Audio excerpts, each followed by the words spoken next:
দোকানের কাজকর্ম করে ক্লান্ত হয়ে পড়েন যুবক, তাই হাতে পানির বোতল নিয়ে রেলিংয়ের উপর বসে কিছুক্ষণ বিশ্রাম নেওয়ার চিন্তা করেন তিনি। আর তখনই ঘটে অঘটন।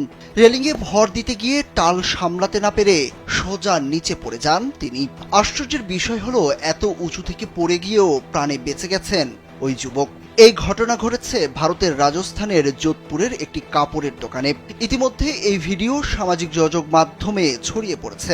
ভারতীয় সংবাদ মাধ্যম জানিয়েছে, 25 বছর বয়সী ওই যুবকের নাম নাজির। তিনি কাপড়ের দোকানে কাজ করেন।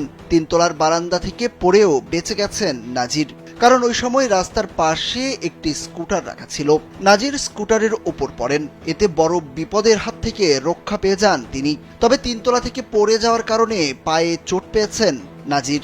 ভিডিও দেখে উদ্বেগ প্রকাশ করেছেন নেটিজেনরা।